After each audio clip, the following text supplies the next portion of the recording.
Hey everyone. Sorry for the delay.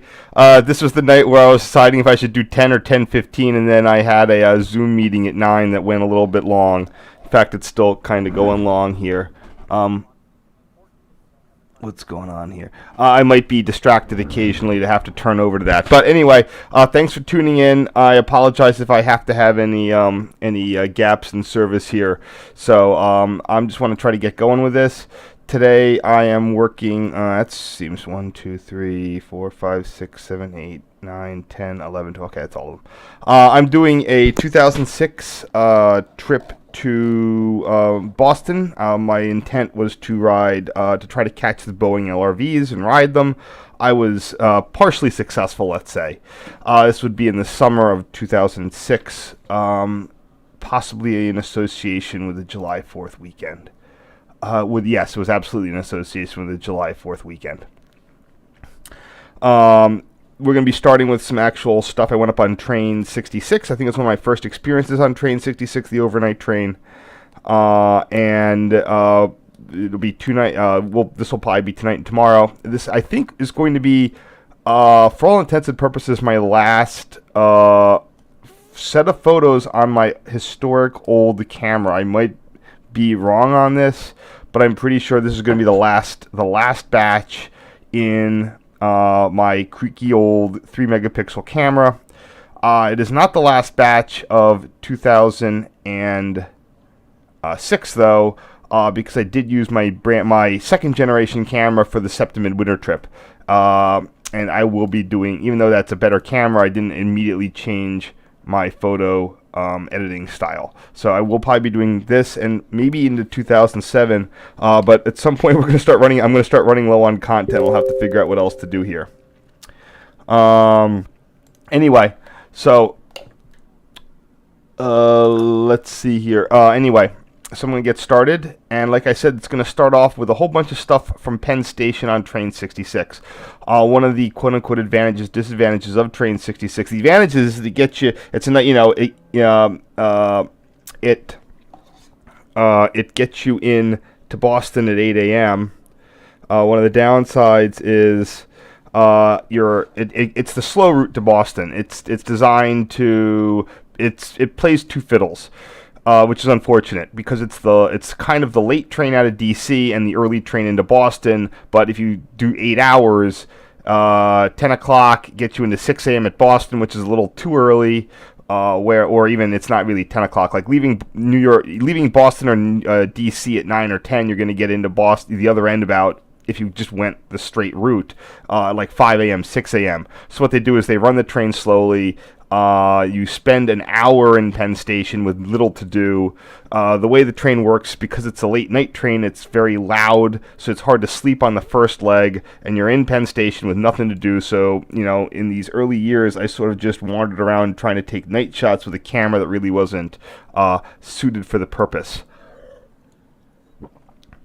But today, we get to do some nice, cool Penn Station talking. To that regard, I have pulled up. Do I have my Penn Station track chart here? I do. It's under my laptop that I have for the Zoom meeting. So anyway, Penn Station, late at night. Penn Station is divided into 4 interlockings. A interlocking, the main one coming in through the East River tunnels. JO interlocking, which is going to be your the southern of the the 4 East River tubes, mainly used by Amtrak NJT. C interlocking, which is the mouth of the northern East River tunnels. And then finally KN interlocking, which is the west end of the Long Island Railroad platforms. That one has been cut into the most. The entire interlocking, the towers were manned until 1994. They were then replaced by what I've been told is an entirely all relay interlocking plant for all 4. So they're still considered 4 separate interlockings and run as such. But for example, I think A interlocking, someone said that it used 4,000 vital relays because they wanted something that would be completely way more redundant than a microprocessor or a solid-state controlled one. So you generally know that A interlocking has no prefixes on there. So all the absolute signals have number plates, which is something that's in a timetable instruction is a non-conforming signal. A interlocking have numbers up through the 100s. They are not. They do not consider to have a prefix. The other ones will have prefixes, 4, 5, and I think 6. So a 600 series signal, I think, is C. A 500 series signal is JO. A 400 series signal would be KN. And that goes up to a 700 series signal is F interlocking, and an 800 series signal is Harold. Here we have signal 102W. This is on, by the way, my train pulled into the longest platform, which is platform number 6, serving tracks 11 and 12. This would have been the Pennsylvania Railroad's premier platform for its biggest and most important trains. So here we are looking. Platform is so long that it has these 2 extra little escape tracks there. So this is going to be the 102W signal and the lever 111 switch. Those are the original switch levers when a tower was in service. Hold on one second.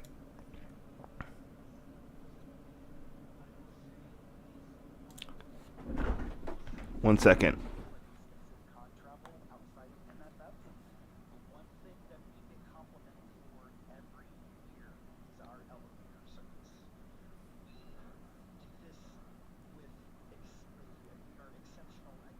Sorry about that.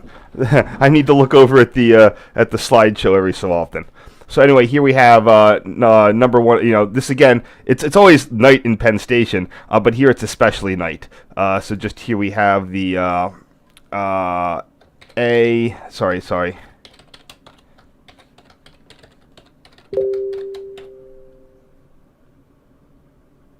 Plus the 107 switch.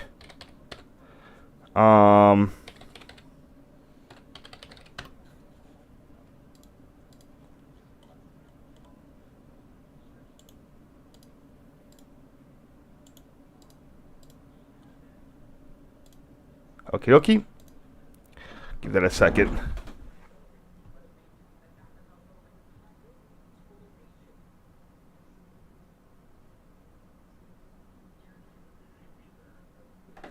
Sorry. Anyway. So the original Penn Station has unique what they call Penn Station signals. One of the important parts of the unique Penn Station is like, why are these special? Why do these care? Remember, this is 1911. In 1911, the technology for what I would consider to be high discharge electric lighting was not really very developed. This is why you had semaphores. This is why you had searchlights. This is why you had position lights. The bulbs that they could do were something on the order of 10 watts, 15 watts, 5 watts, very low power, couldn't see something without a very lot of lensing.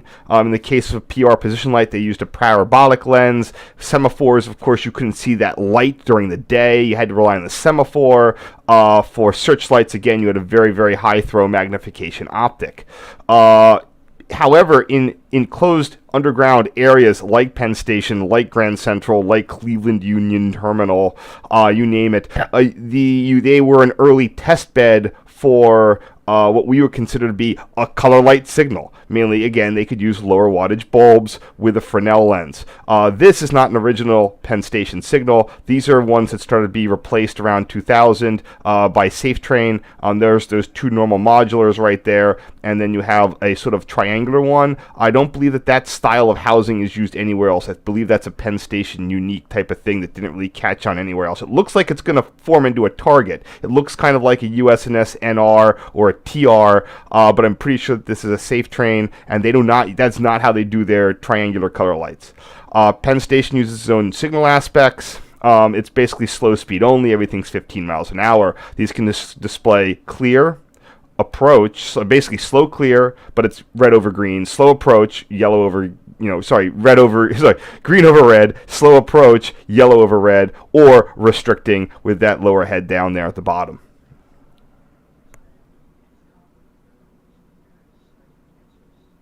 Sorry, one second, I still have to look over occasionally at that.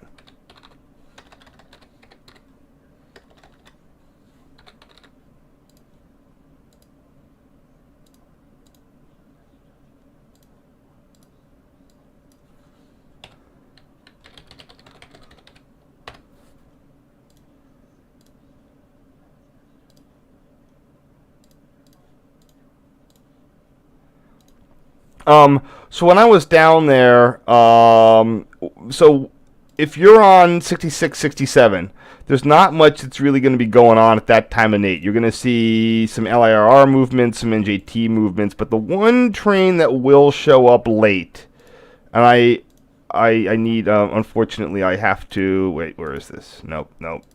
I screwed up a little bit here. You will see the Cardinal, VRIC7.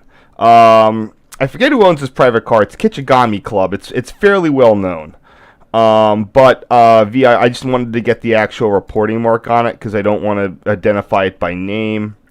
These are bad photos. Again, it's moving in on the the Cardinal. So the Cardinal can be very late. The Cardinal's already due late into New York Penn Station. It can be 4 hours late.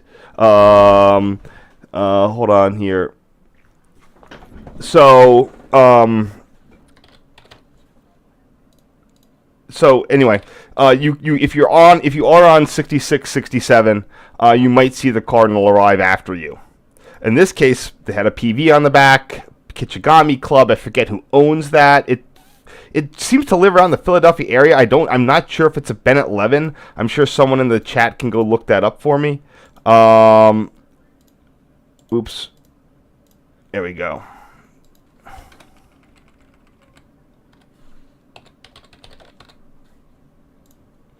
So anyway, VIRC7 NYP.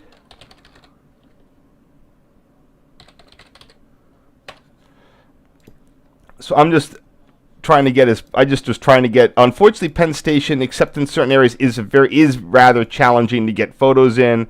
More so now with all the additional Moynihan whatever there. Here we have the same thing, plus looks like 102E.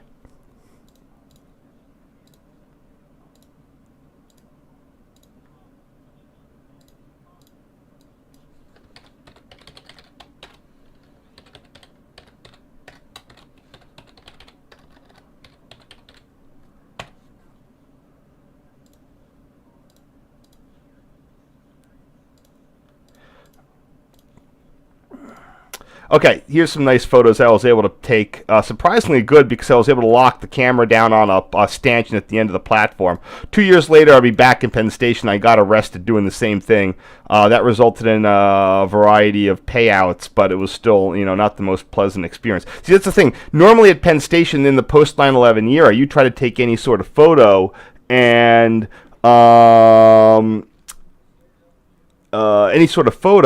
and you're going to get swarmed. You'd be swarmed by police within if unless you were out in and out. And remember, there are no camera phones, so if you're sitting there with any sort of thing that looks like a camera, you're going to get swarmed pretty quickly. So when I did this trip, I was like, wow. There are no police around. I can go and actually take some photos here at Penn Station, and there's like no one's giving a shit because they're all home. That didn't quite work out at some point, but I'll get it. If we ever get to 2008, I'll go into that story. But anyway, here we have the heart of A Interlock. This is literally underneath A Tower. A Tower is only accessible from platforms 4 and 4, 5, 6. So it'd be 5 and 7. If you look on the NYP diagram, A Tower's right there, and it's accessible by here. Yeah, platform number 5 and platform number 7, and then platform number 6. So it comes right underneath the middle of it, and you're staring straight down the center of A Tower with the scissors, the double slip scissors crossover, and the direct access. Remember, tracks 11 and 12 are the straight shots to the East River tunnels. If there's some sort of interlocking problem, they're going to try to straight rail it through on these two tracks. These are the straight tracks. They don't. They straight rail all the way through. They all go straight through into from the North River tunnels to the East River tunnels. So here we are looking at A interlocking. But there's a column right at the end of the thing, so you can't get a straight, directly straight view.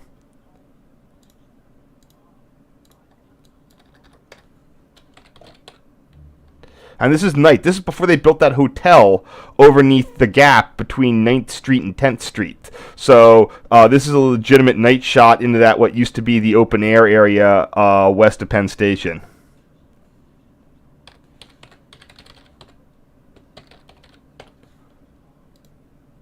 Oops.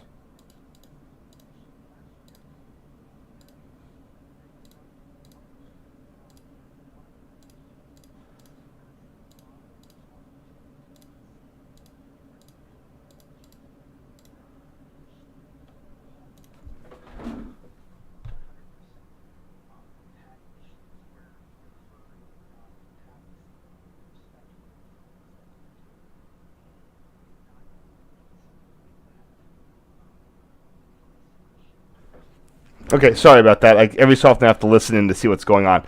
So again, I just positioned myself here at the end of the platform. For example, here is an NJT move, and I believe that's a Comet 3, which all got retired. It's either going to be a 3 or a 4 because of the door jobber there.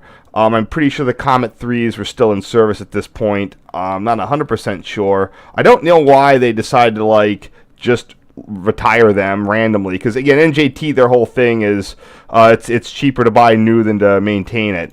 But can't quite tell the difference between a 3 and a 4.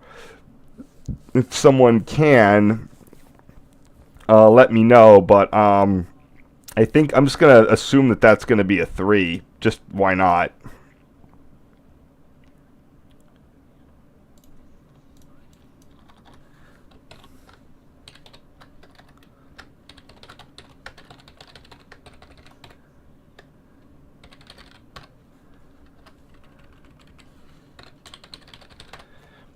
And I'm just sitting here with a camera on a base doing time.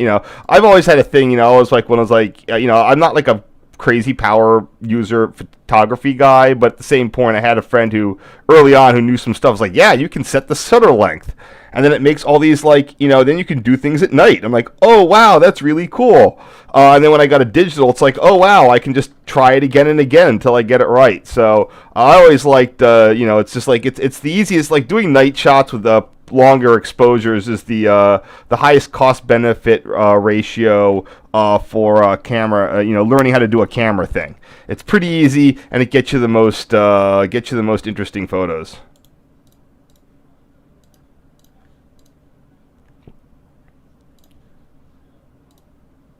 And here we have an ALP-46. It's hard to fathom how fast those came on the scene to replace the 44s and 44Ms.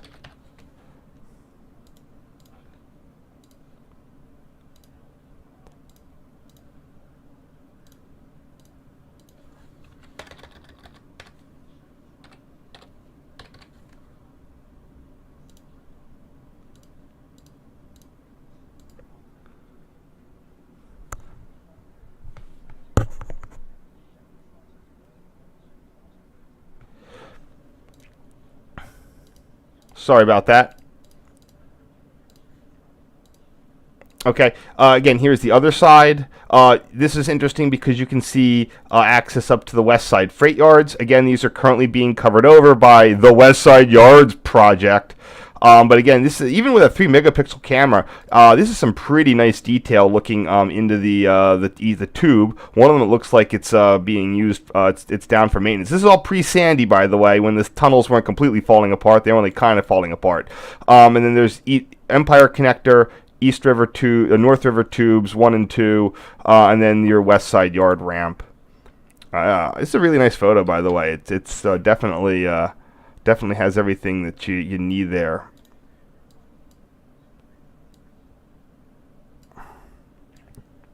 But this is all the zoom I could muster at the time.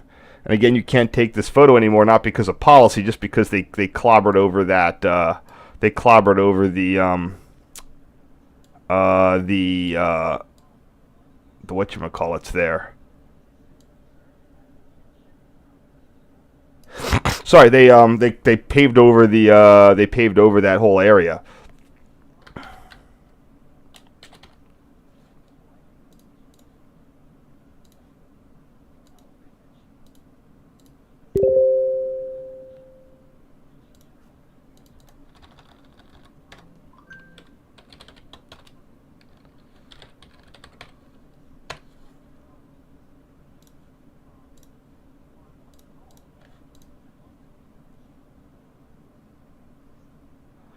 fact, I might want to go back in there and just do a quick cut of all of that, because that's just a really neat little thing.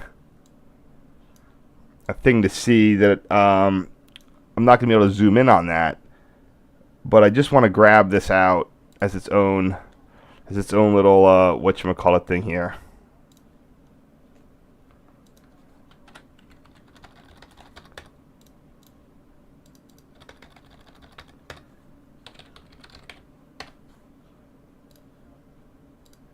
Sometimes I'll break out stuff like that, but it's sort of hard to get in there and see that. Yeah, there's only so much definition I can pull, but it's still pretty neat.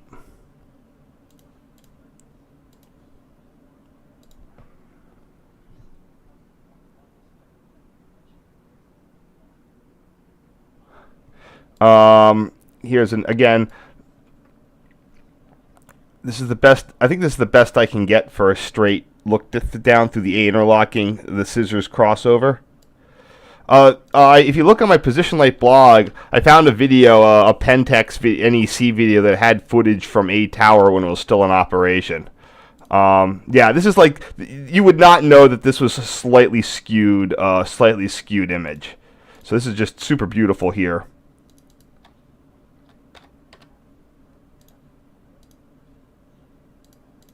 It's now quite a bit harder to get down to this end because with the Moynihan, when they added those walkways, they actually kind of I think they might have closed off some of these parts of the platform extensions. I don't know about platform 5, 6, and 7, but I'd have to. It's entirely possible that you can't get down. That this might now be just a closed off part of the platform. I'm not entirely certain though. Usually when I'm over, like some of the other ones are a little bit narrower, so it's possible. I think that it's still okay, but I'm not sure. It's definitely a problem.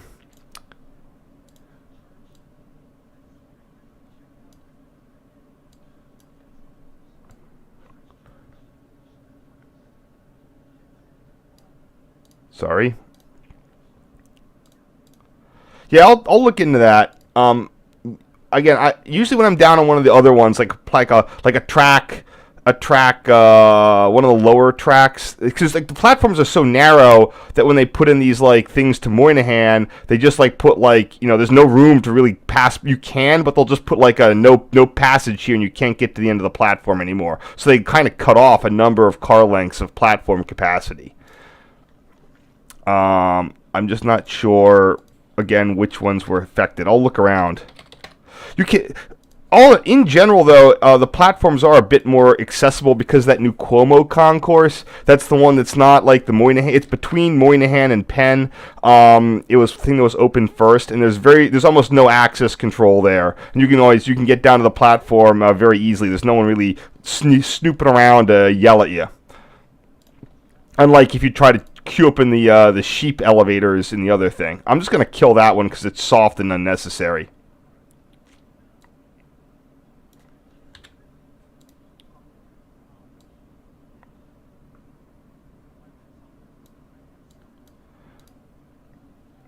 And again, I'm sorry about any pauses where I'm trying to listen to something going on.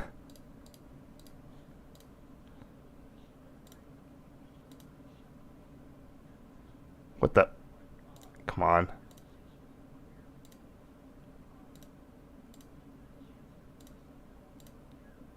I'll check the chat in just a second. Hold on. Remember, I'm down here for an hour, so I didn't really have a lot to do.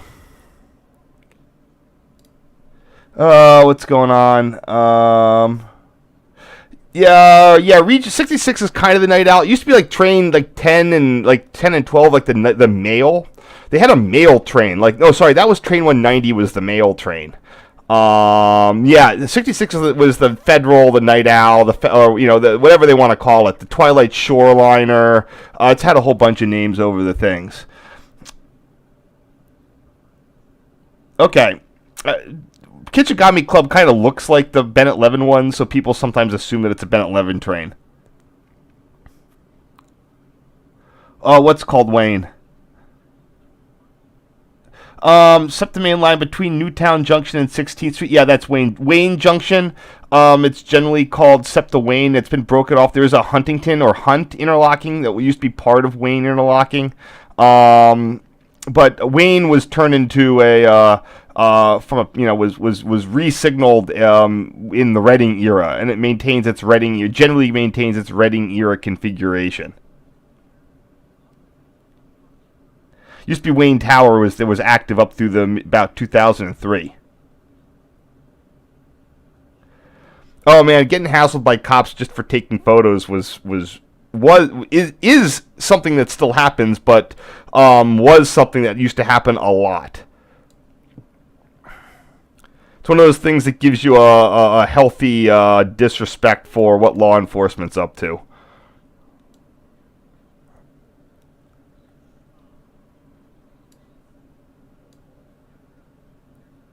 All right, there we go.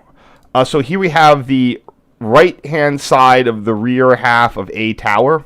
A Tower was constructed in 1911 before the post office. So if you look at very, very old photos, I don't have them really available.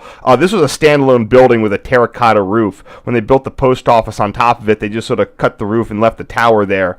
It's still there today. It doesn't usually have a light on. There's photos online. I can try to get them up for you, but there's someone every so often people get in there. Again, I don't know if it's possible to make it to those spiral staircases anymore. You used to be able to. In the mid 2000s, I was very, very tempted to sort of thunder run my way up to the top, look in, or jot across. But the amount of surveillance down here is still pretty is way worse than it used to be. That's the one thing. Whatever they don't care about you taking photo. The cops aren't necessarily like what you used to be is you got noticed by people. Now. There's going to be some degree of, way more surveillance. I don't know how active it is, but they might have intrusion detection. You can do things like set zones in case of whatever. But at the time there wasn't even really a sign at those spiral staircases. They weren't quite marked of don't go up here. But maybe I can get it's one of those things you might be able to do with an Amtrak friend. There's a signal on the base of the tower there. Hold on. Let's see. That is 90W.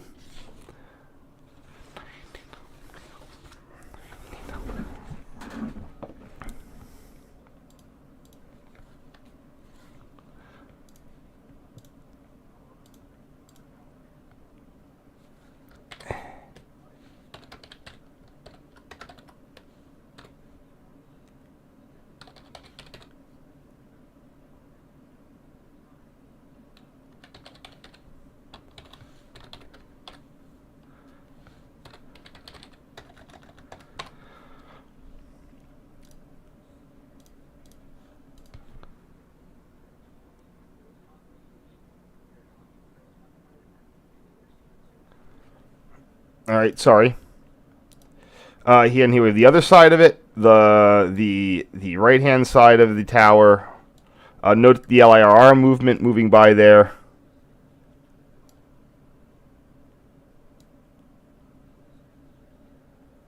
I think I was just bracing the camera up against a vertical surface that would then. So I don't use I'm not a tripod. So first off, if any places, a lot of places, if they do allow photography, they often have explicit whatever's on no tripods. Also, you want to set up on a tripod, nothing says obvious setting up on a tripod. That's a 66W signal. Oh wait, hold on, right there. So.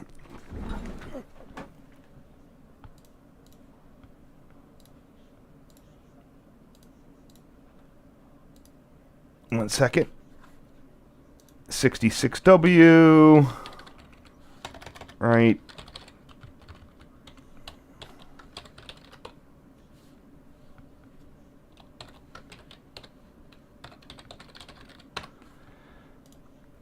But yeah, see, that's one of those things that if you didn't know that A Tower was that windowed thing right there, I bet how many times have you gone by it?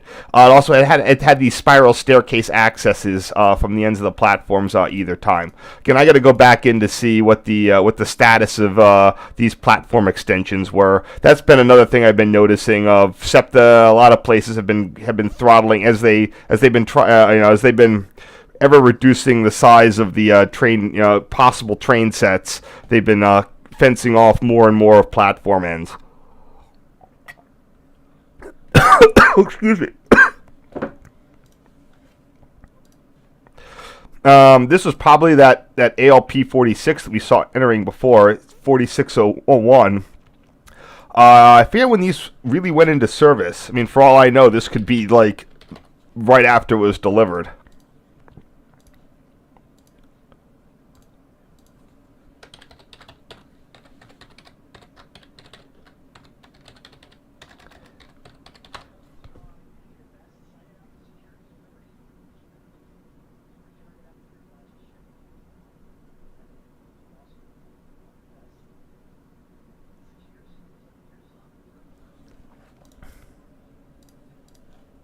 Sorry.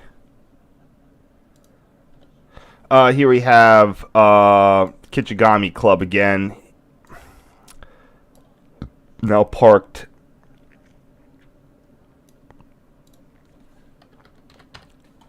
I'm gonna save all these, even though it's not super important. VRC7 NYC's hidden. At least that one shows you what the name is. Another one.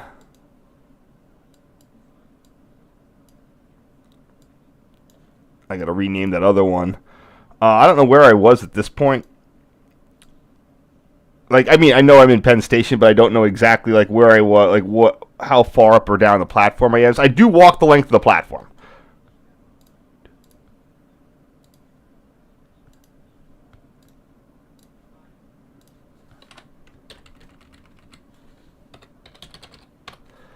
Give me 1 second.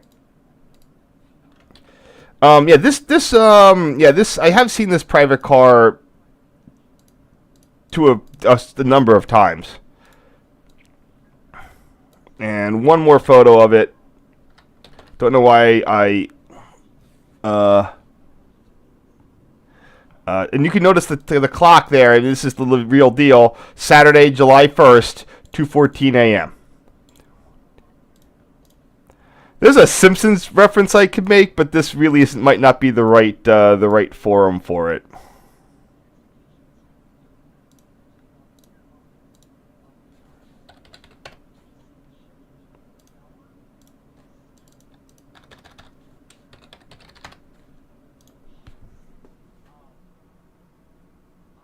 One second.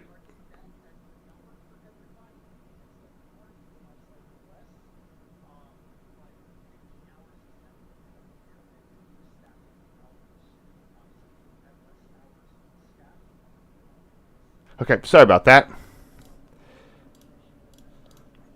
All right, let's see what else we got going down here in Penn Station. A nice zoom here. I thought that says I thought that says access ACSES, but that's that I don't think. I think that's a relay cabinet for A interlocking 3E south.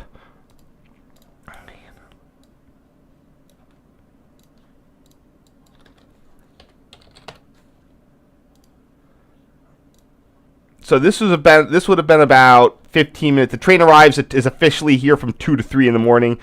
So this is pretty early after arrival. Oh, here we have the same thing with a Ghost Comet 5 entering into frame there. I don't even know if I saved half these photos initially.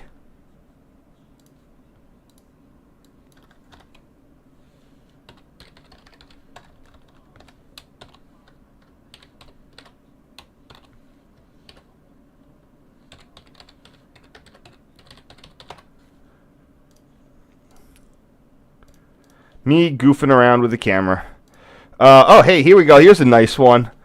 AEM7 number 90. I wish I had a good list of what got rebuilt and what didn't get rebuilt. Like, I think this is an AC. I mean, yeah, you can look at it. I'm pretty sure this is an AC. But I always had these in the mind. It's like, oh, the higher end, the higher ones weren't rebuilt, or the lower ones were. It's like I could never. They were sort of just. It was very scattershot of which ones got AC'd and which ones stayed DC. Because they kind of, despite the fact that these AEM7 ACs were the first IGBT locomotives anywhere in the world. For all the people who rag on the U.S. having bad locomotive technology, this was the first time you had an IGBT locomotive application. But unfortunately, despite when people say the 7 was for 7,000 horsepower, it really meant diesel equivalent horsepower or a short-term load rating. The AEM7 as built were only continuously rated for about 4,300 horsepower, which is the same as a GG1. However, the AEM7 ACs were straight out of the gate. They were full-time 7,000. They were 7,000 continuous. These could, and they could also have a bunch of that could go and do more HEP. So they could do, instead of like 9 cars max, they could HEP power 11 cars. And they were just generally better, although they're still a little bit slippery for a heavy train.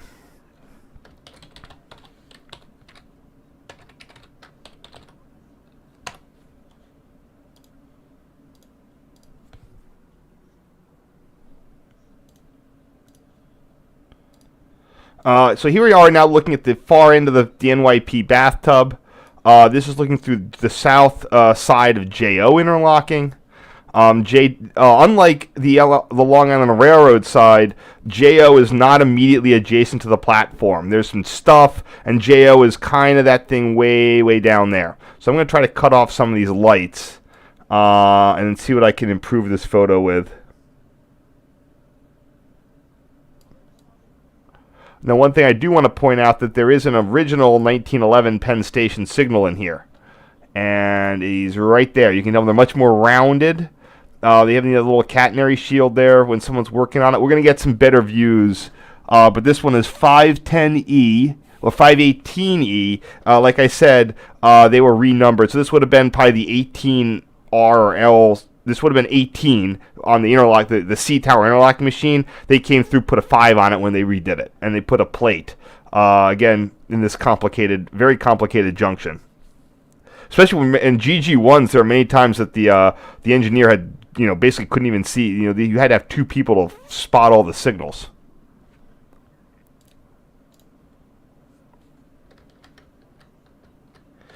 So, JO...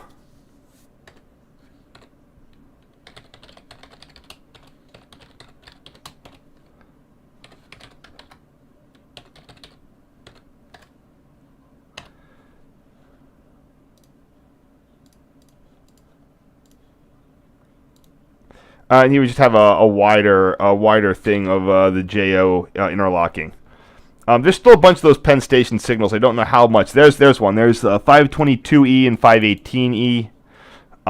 Really nice lighting down there. The metal halide, the metal, whatever those lamps are.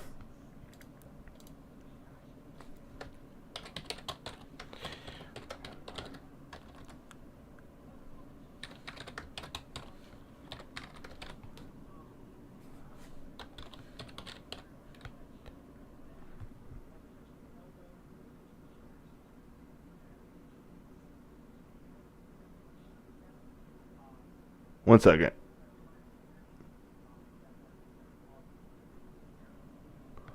Sorry. Yeah, for a little 3 megapixel camera, this was doing pretty well, as long as I didn't move it. There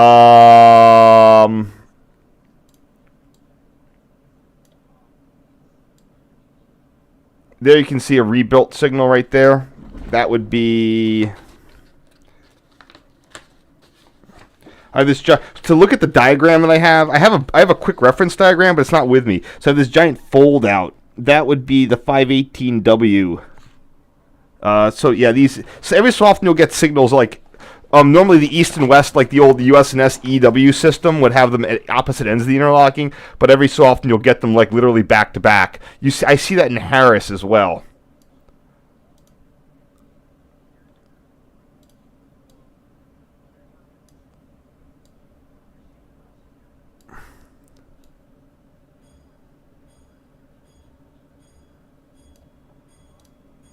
Okay, 1 second.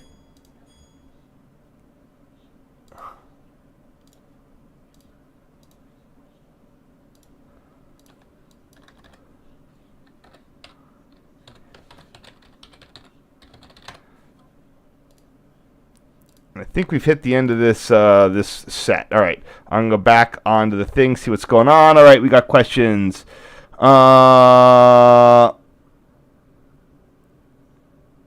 Yeah, I will say North Philadelphia that I would doubt that there's going to be much. If you just want to go get, I bet at North Philly that if you just get your photos and get out of there, there's so little. You know, the Philly police are on strike. SEPTA has like no one. Amtrak's not really there. So if you just go grab your photo and then bug it, like no one's. I think that's one of those things that you're so far from anyone giving a shit that.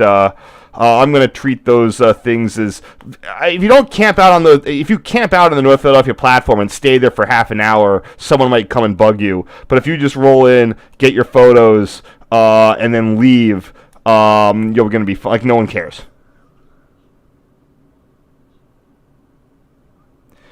I mean, it's just a different time regarding where you had acts like Frankfurt Junction and stuff. First, there was more stations.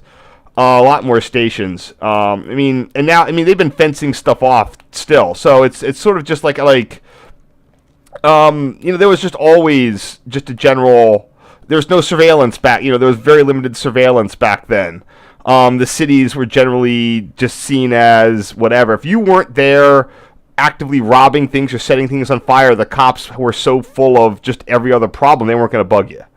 As we have, as a society, as crime has decreased, in the terrorism era, again, you were decreasing actual crime, and the cops were going to do, to justify their positions, they're going to just, their whole thing is, what's the easiest thing for them to count as doing their job, and it's just to arrest people. Or arrest people for things you don't need to investigate for. You see a person in the wrong area, you arrest them. Maybe you find drugs on them. If you find a gun on them, maybe that's their whole thing. You see someone suspicious, someone doing something that will justify a search, you do the search, and then you might find drugs or a gun. That's their job. Rinse, wash, repeat. Instead of, a bunch of signaling wire got stolen, let's figure out who did it. In this age of CCTV, I think that it's inevitable that they'll move to a more investigatory sense. But again, we're going to see. Next set here. At some point, I'm going to run out of these Penn Station photos, and we're gonna suddenly appear in Boston. So let's see how this goes. Whoops! I forgot to delete those. I'm gonna have to get rid of these. I'm sorry about that. That's not the next set at all. That's the last set.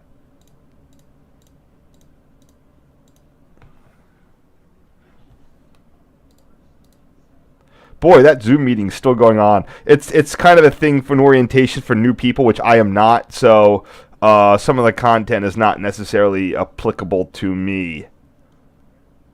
Oh, man. Okay. As an FYI, how many things do I have here?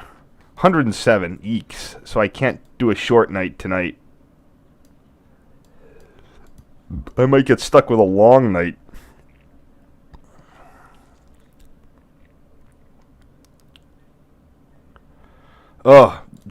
Pushed into the deep end here. I do not have a lot of good stuff for the Boston Green Line for references. Again, here we have the left side of JO.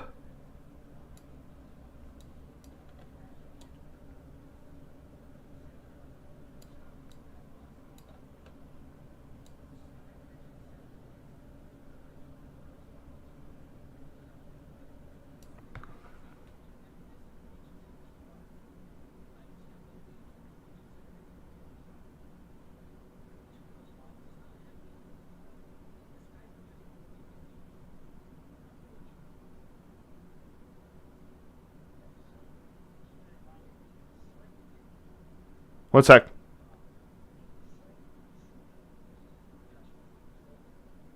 Okay, sorry about that.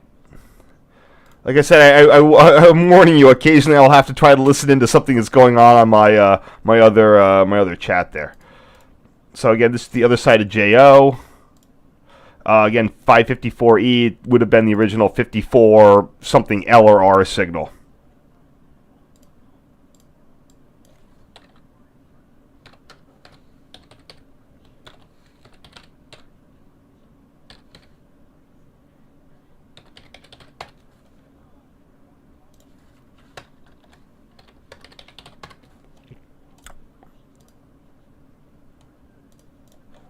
All right. Oh, yeah, this is my train 66, and there's 67. 66 and 67 are timed to come into Penn, and at this point, it's like, it's nice, because they're sitting across the tracks from each other. This is what I would consider optimal.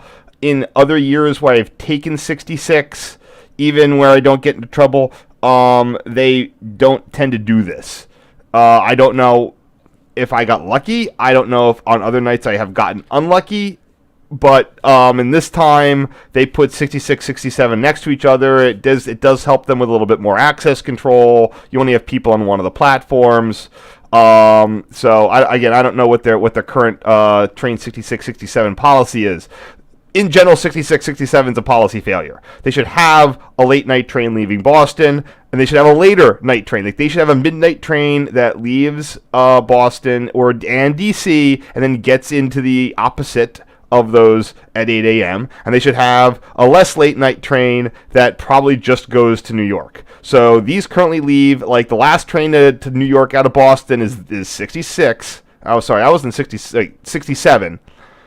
And you're going to be out of Boston at 9:30 p.m. That's you can get out of New York at like 1 a.m. to go south, but God forbid you're doing a late night in Boston, you cannot get to New York early. I mean, like you can't get to New York at a reasonable late night time. So what they need is like a train that leaves Boston and Washington at 9 and then just goes to New York, and then they need this train that leaves at like close to midnight and then goes the full pull.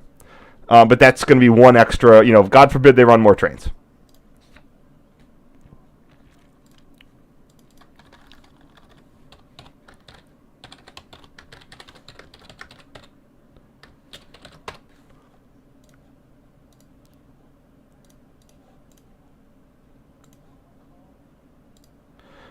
And another, we got a guy in the cab. Don't know what he's up to. I don't know what time this is. I don't see the clocks.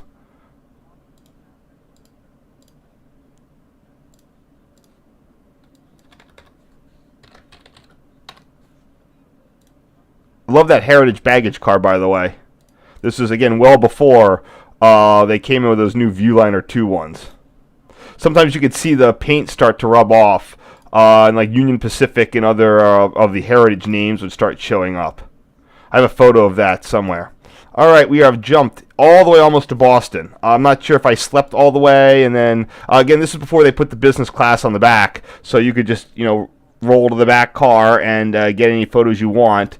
Best I can, we're going 100 miles an hour, that's why it's all blurry. Let's see, this is transfer interlocking at Reedville. Let's just see what if I labeled this properly back in the day. All right. Oh, yeah, it's transfer. Oh, I wasn't anticipating this. I was not anticipating this. I have to go get a document from a place. It's going to be annoying.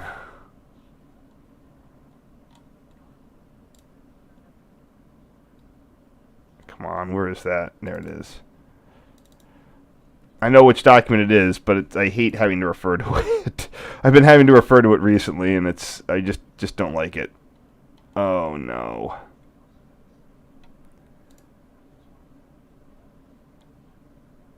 It's an Amtrak track diagram of the shoreline, and it gives switch numbers, which is important, but I have to find it. I know it's in here. And this is...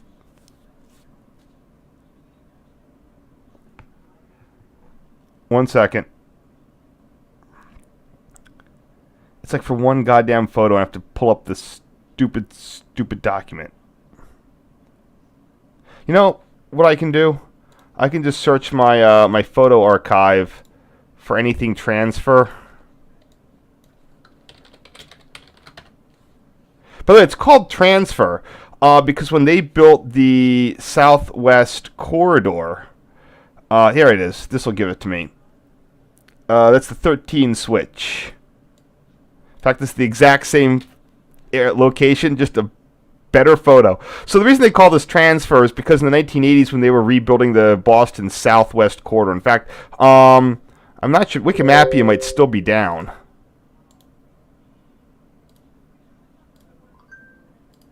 That's still broken?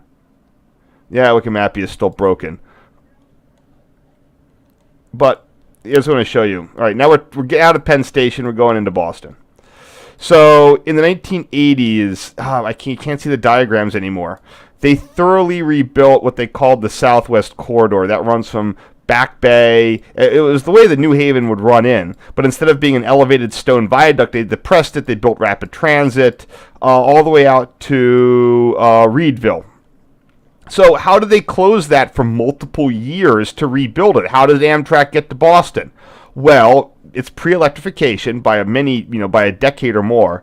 They shifted onto the Dorchester branch, and they just basically the Dorchester branch, the commuter line became an alternate NEC, and all NEC trains would run down the Dorchester branch. I'm trying to show it the best I can right there. And how'd they get onto the Dorchester branch? You got on a transfer interlocking.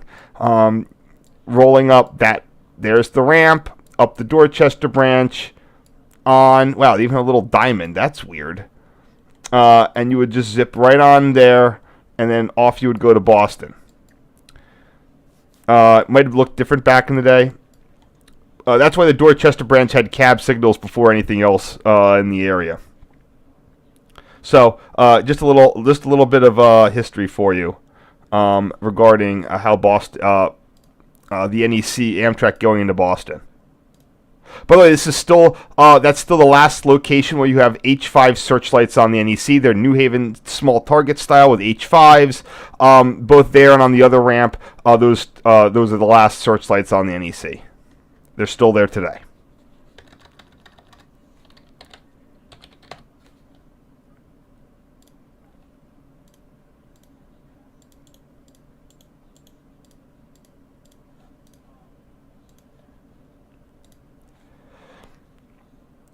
This is reed interlocking with a medium clear there on one of the signals.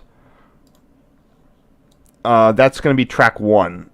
New Haven does not uses the even odd numbering system, so tracks are 2, 1, 3. 3 being all the way to the left.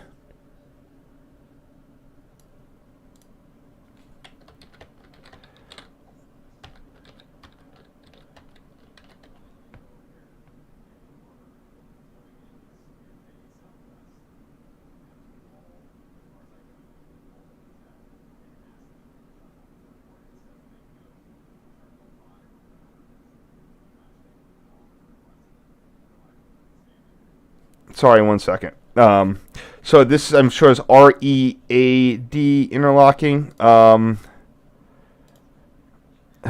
Wikimapia, the main one broke.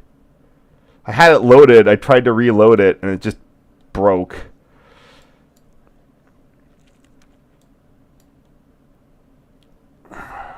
Yeah, you can see how the Dorchester branch here. The old version broke. I don't like the new version. Because you don't have the little nice text box. Amtrak READ interlocking signaling station SS181 for the New Haven fans out there.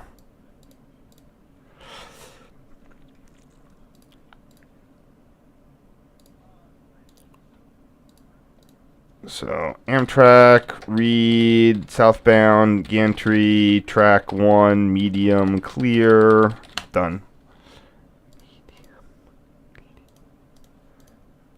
We don't have a lot of these NEC photos, I assure you.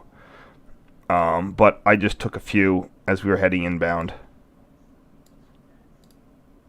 Whoops, too much. This is what I believe is the next station down.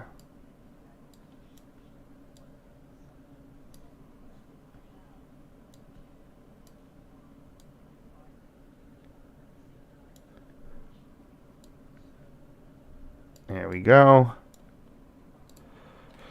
This is... which station is this?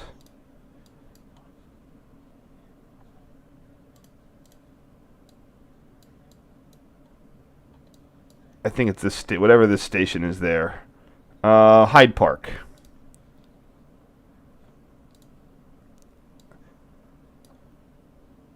Is this horizontal? Good enough. Doesn't look horizontal.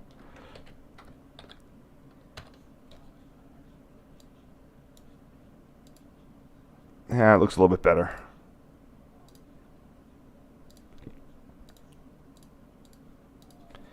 MBTA.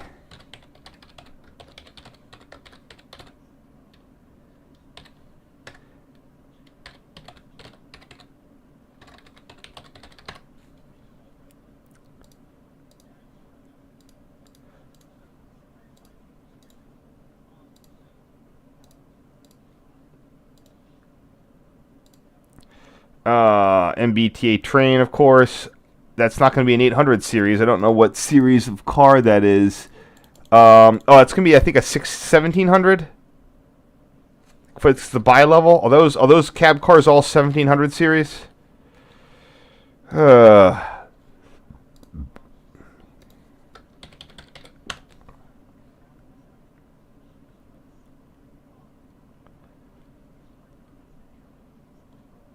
Gotta find the thing here. Commuter rail.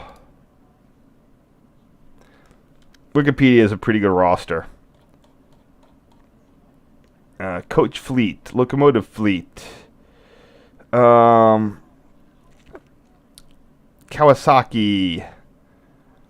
Yeah, 1700 to 1724. Those are the cab cars. And then Hyundai Rotem would be the 1800. So, yeah, this would be a 1700 cab car in the Southwest Corridor.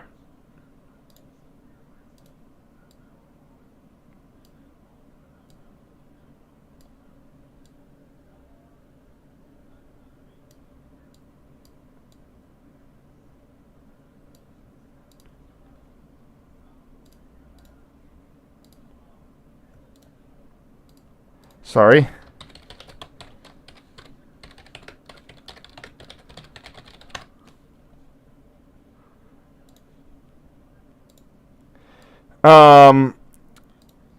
I'm going to cut this one. So this is Forest Hills Interlocking. Amtrak used to have had little mini color position lights. And I think I might have, in one of my previous streams, I would have shown them off. I didn't get a very good photo of them. And I was looking to get, I think I was here explicitly to get a photo of them, and they had just replaced them with like little LED color lights, and you can't see anything. So I'm just going to cut that photo because it's nothing is really there that I wanted to see. So I think that this is Reservoir. Okay. So now we got to try to figure out how to do the, so I came up here to do some Green Line things, partly due to Boston LRV, the LRVs situation, Boeing LRVs, and I'd ridden it downtown, but I'd never really gone on many of the branches. Even to the day, I haven't ridden a lot of the, I haven't done a lot of Green Line riding to the major areas. I think I parked at, Riverside once. So, question is, where is Reservoir?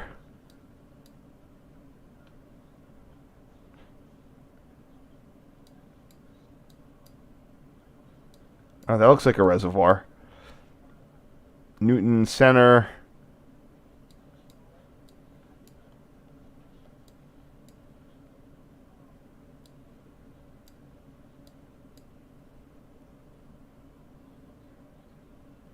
Oh, that's why I was at Reservoir. Okay, yeah. So the Green Line system has 4 sublines. Well, yeah, 4: B, C, D, E. The D is the one that was converted from commuter rail and is more like a very high speed light rail system.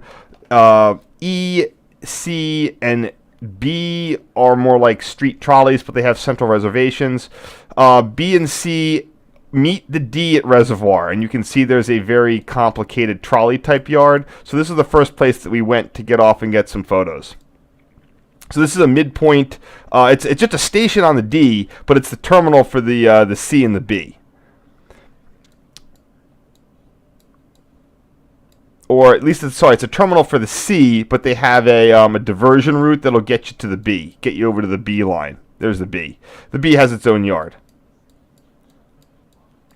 The B is the one that I think has a little bit. The C is sort of the one that no one rides. Oh no, sorry. The E is the one because that's short, but the C is the one that people tend to forget about because the B is all like Boston College, as opposed to the C is Cleveland Circle. We got a nice the kinky car right there, Type 7. A friend of mine always mentioned that every new Boston tram is an homage to the one that came before the last new one. So the Type 7s were an homage to the PCCs that people wish they had back because of the bad performance of the Boeing LRVs. But by the time you got to the Type 8s were an homage to the Boeing LRV. So that's, I don't know how true that is, but I like to think of it that way. The Type 7s were definitely had PCC influence. We're doing a throwback there. That's Type 7 number 3687.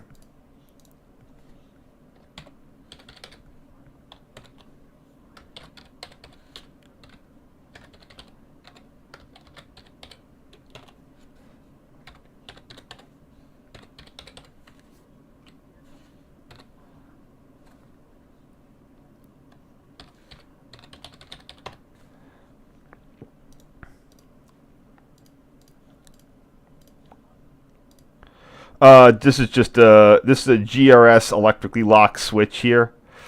Just took a picture of it because it was interesting. Number 29A. The Green Line has a lot of like hand throw crossovers.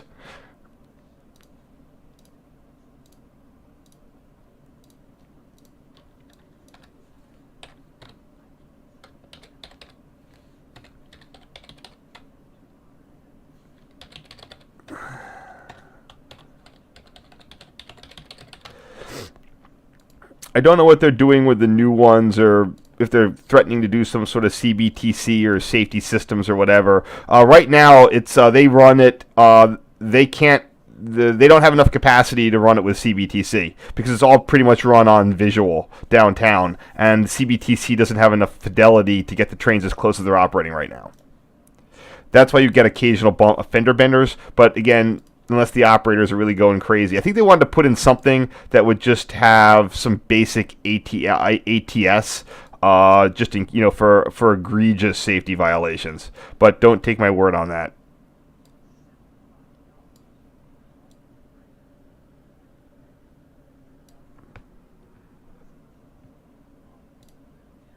$36.24 here.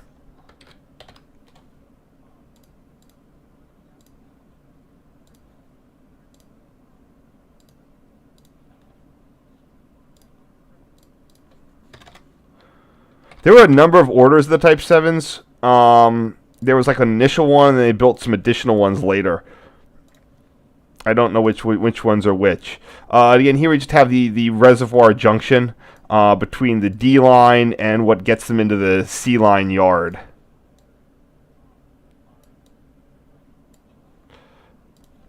All right, we have the 2LB and the 4LB signals there.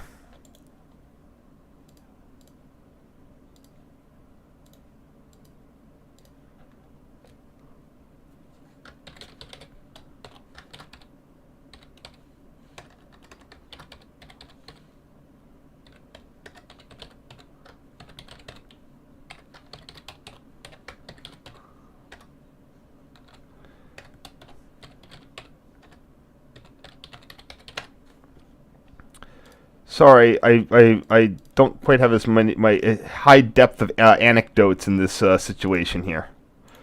We are almost to our last doohickey.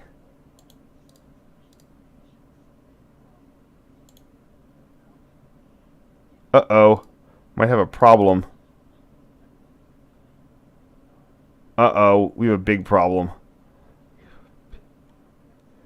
Oh, shoot. I wasn't renaming things properly. Shit. Alright, hold on one sec.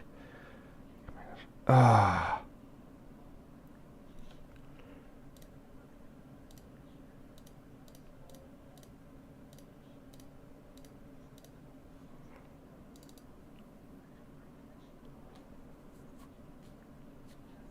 Oh, crap.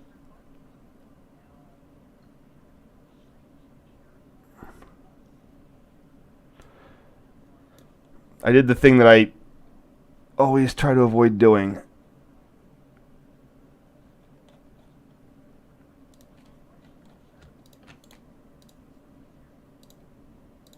Alright, I kind of screwed this up. Alright. 5, 6, 7, 8, 9, 10, 11, 12. Got those done. 1, 2, 3, 4. Yeah, I got it. Shit. Is this dead? Yeah, it's dead. Hold on one second. God damn it. Oh, it came back. Alright, sorry about that. I'm just trying to... I accidentally deleted ones that I should not have deleted. So I just have to go back and fix this. 2, 3, 4, 5, 6, 7, 8, 9, 10, 11, 12. Okay, I missed 2.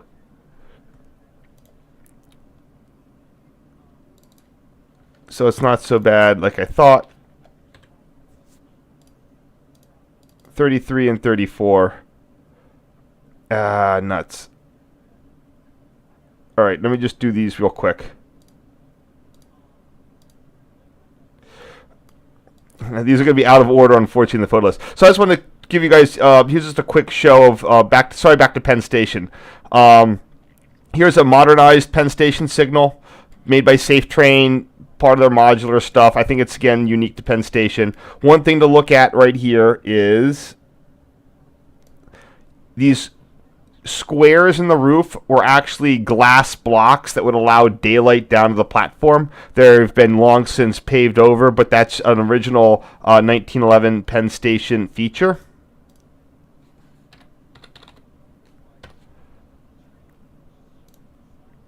(552E).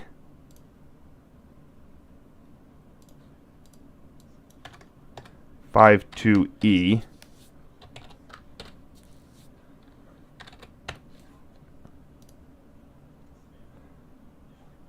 Sorry about that, but it wasn't so bad that it was a big problem. Oh. And then here is an original Penn Station signal at A interlocking, the 115, the 115W. Again, you can see the little square, the square jobbers up there.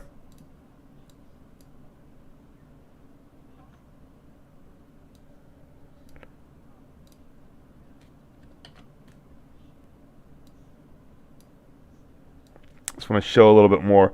And I might have deleted one additional picture that I had forgotten about. So let me just find that real quick. I know which one it would have been, too.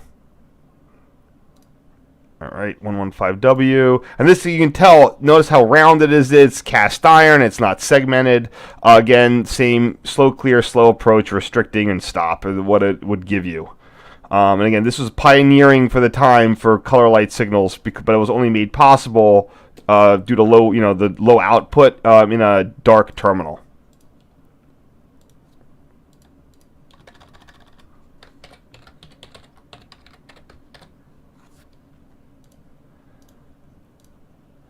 I'm going to have one additional one I'm going to have to find here. I didn't quite do that right.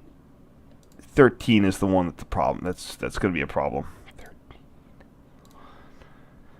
Because when I delete them out of order, I will miss things.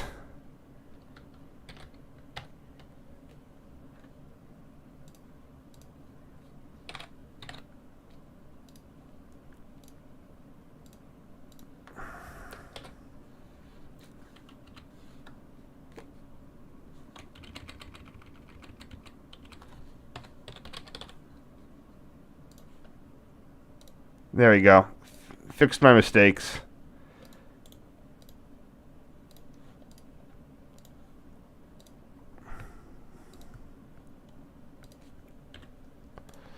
Okie doke. Sorry about that. Got these two guys. They're done. I'm on to my last bit here.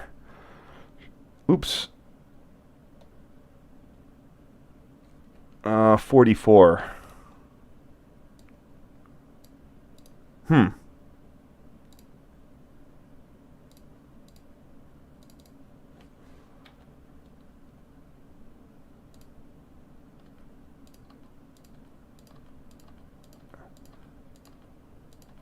Okie doke.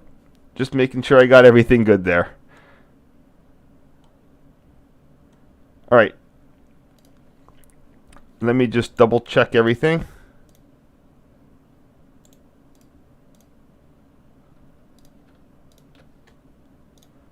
Yep, I have as many as I think I need.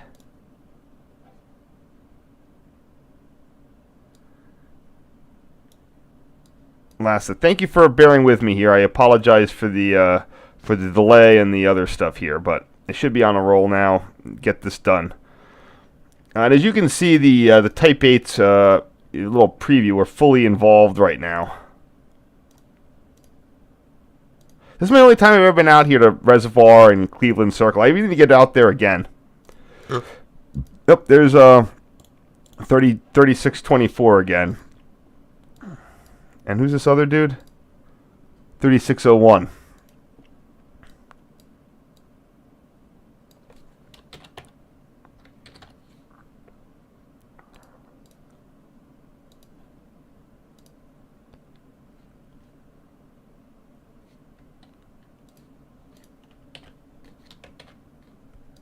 Oops. Just give it a little bit of a tweak.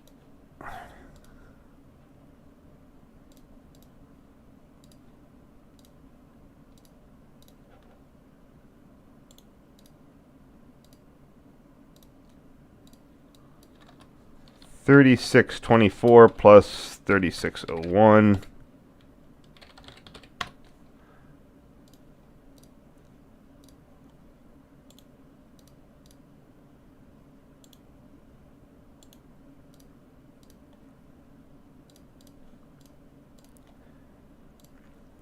And here we have the same pair, just a better photo.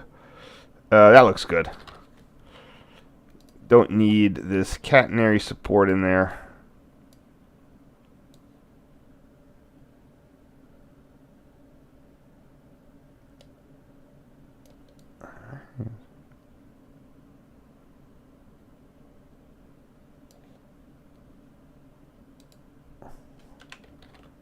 Oops, damn it. Yeah. There we go. Get that sign. Don't want to cut out that sign.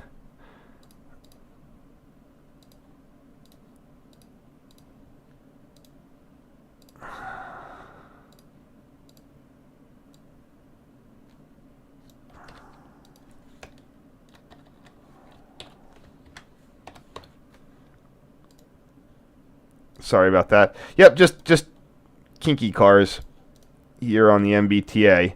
These are all on the D. So the D is the that was one of the earliest commuter rail to transit conversions, or like heavy rail to transit conversions that was performed. And apparently, it actually I saw a study on it that it drastically, it was like, do we just kill this route, or do we do a transit conversion? It was in the 1950s where all the money was going into highways, and apparently that was a pretty good trendsetter for how to do a transit conversion.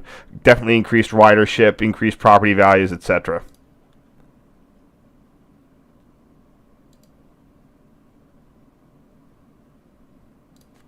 Here we go. Same thing. Here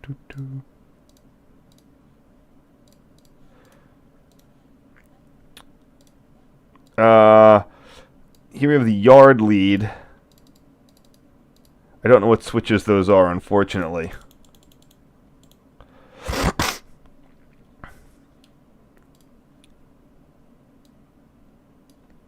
This is where modern me would have taken way more photos and would have had way more references to draw on. Wait, maybe I can see them here. Yes, 5E. Is that a 5 or a 3? I think that's a 3 and a 1. Okay, cool.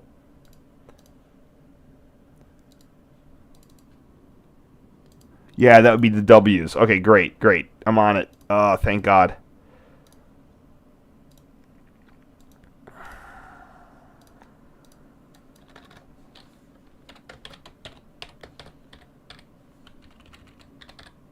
And those are GRS 5Fs.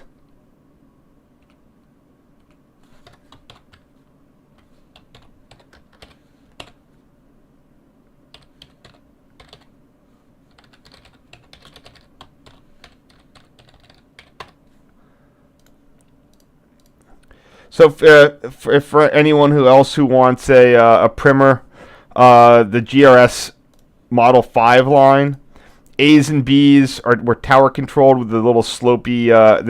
You can know them by the little slopey motor housings. A C and a D have those the flat motor housing with the little like brake clutch thing on the end. E's and F's are short because they don't have a built-in motor controller, and G's and H's are longer. You tend to only see E's, F's, G's, and H's. In each one of those, one of them is dual control, one of them is not. So an E would be not dual control, and F is dual control. So a 5G is one of those bigger, longer ones that also doesn't have a dual control hump.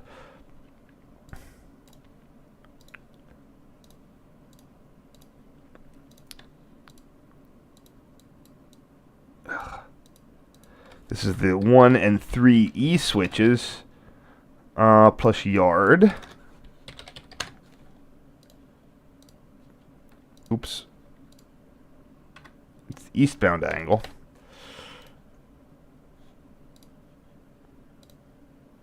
Yep, looks good. Really trying to get through this. Almost done.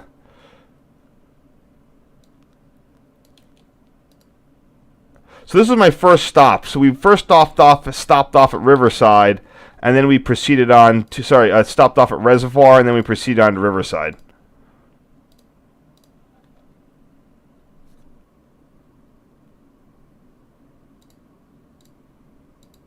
Plus 3690, I believe. Yeah, I don't see many in that ancient green scheme. I mean, it's all over the Charlie card, but not on the equipment. No, I can crop that better. I don't need that bus platform thing in there.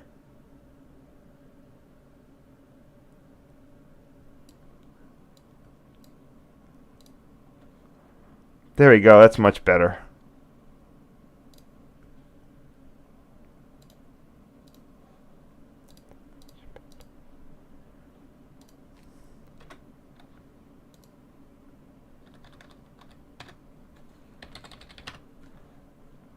Next, here we have the Reservoir shops. I love all that heavy insulated DC feeder cable because it needs, at only 600 to 700 volts. You need all the amps there.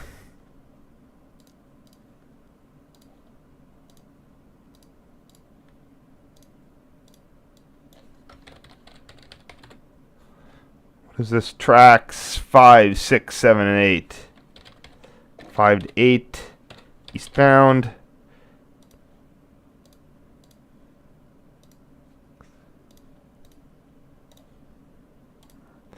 This is again Cleveland Circle. I think this was, they were doing some pull-ins. So here we have a Type 9, number 3670, 3870, here at Cleveland's, pulling in from Cleveland Circle. I was making the mistake of caring about the new stuff.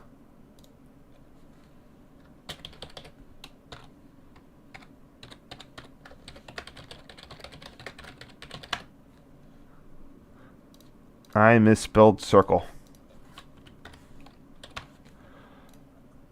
This is when the Type 8s were derailing left and right, too, because of that half axle in the center compartment.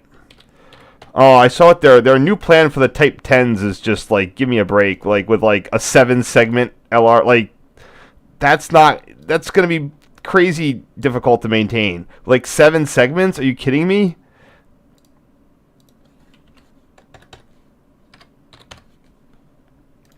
I think it's driven for the fact that they want to have they have the issues when they're running multiple cars. They have to put fare attendants in the back ones. I don't know if they're going to go pop, but it probably is going to have like this giant 7-car train all load from the front.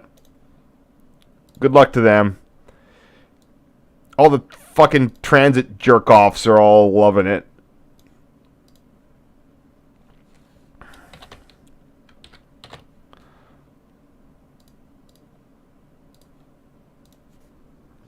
Uh, 3630.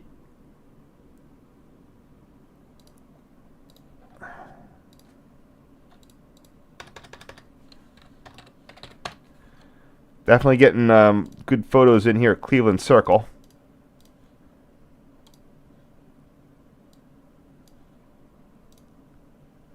Is this Cleveland Circle? Or yeah, this is Cleveland Circle.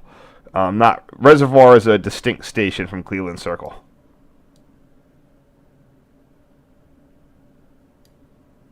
Just to confirm that, yeah. So Reservoir is over there, and then here's the Cleveland Circle station. they're not kidding about this. Yeah, that's where they're all sort of piled up. I think they're all on that sort of loop there. It's a shame they don't have a track going all the way around the actual Cleveland Circle. But they could basically loop them there, just go around and around and around. That's number 3655.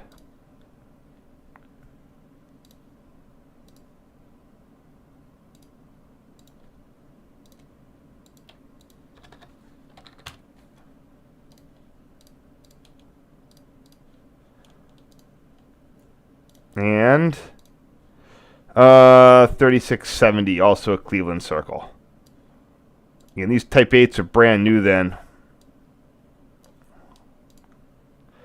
MBTA definitely got good service out of their Type 7s, that's for damn sure. It's a shame that Kinky Shower kind of left the market. I don't know what it definitely did for heavy rail cars. I don't know why it's not making LRVs anymore. 3870, Cleveland Circle, 3870, alrighty. All right, that's it for today. Sorry for the delays. I hope you enjoyed it. I'll be right over to check out questions. Sort by name.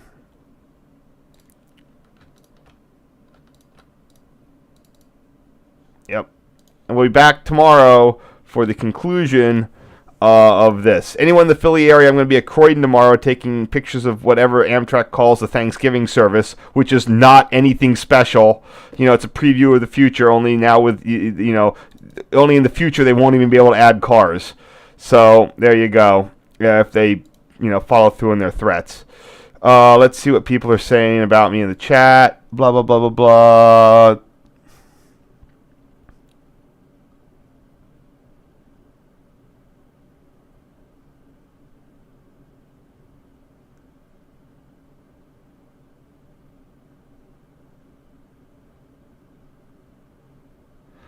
I mean, regarding rail fans and terrorism and all that stuff, you have to still remember that it's still pretty niche. In that, you know, you can't really, it's sort of hard to train a cop, you know, that, you know, what the difference between, like, the good guy with the camera and the bad guy with the camera is, although there really wasn't a bad guy with a camera. But, again, the easiest thing for them to do is to find things that are weird, pretend they're doing, you know, make an arrest, pretend they're doing their job. It's security theater where some people get burned. And that's always the problem. It's you know, our main problem for the whole argument with you know, more police or less police is that we have the wrong kind of police. We don't have police. We don't put the money behind people who do investigation. You know, it's hey, let's arrest everyone. If they have drugs, we put them in jail. And we assume that they're not in jail for the drugs. They're in jail for the bike they stole that we don't really care about because that's hard. But, you know, we'll get them on drugs. And that's what we've been doing for years. That's what led to mass incarceration. It's just, if someone has their bike stolen, go find who stole the bike. It's harder, but we're living in an age of mass surveillance. Use it. Okay? Anyway, thank you so much. Oh yeah, what about the Type 10s? I mean, it's just, it's just sort of like, I don't know what, around the, in this country can't, we don't have money for maintenance. It's the whole point of, around the world, they love running their full employment systems through the railroads. Everything gets maintained all nicely. Here, you basically, you buy it, and then it's on its own for 40 years. So I don't necessarily trust that weird thing. But again, what is up with a 2-car unit tram? Like, I know kind of what the problem they're trying to avoid with having to run, instead of going pop, which they could, but they're not, they got to have someone in that second car, so they're like, well, we'll just make we'll just have a tram that's effectively 2 cars in one. What are they going to do, load it through the front door? That's what I think they're going to do. Yeah, I don't know. All right, I got to get going. I'll see you tomorrow. Sorry again for the delay. I'll be back 10 o'clock, 10:15. Don't have any Zoom meetings tomorrow. And you have fun. Stay safe. And also, I'll be out of Croydon if anyone wants to come about 10 to 1. Night. Later.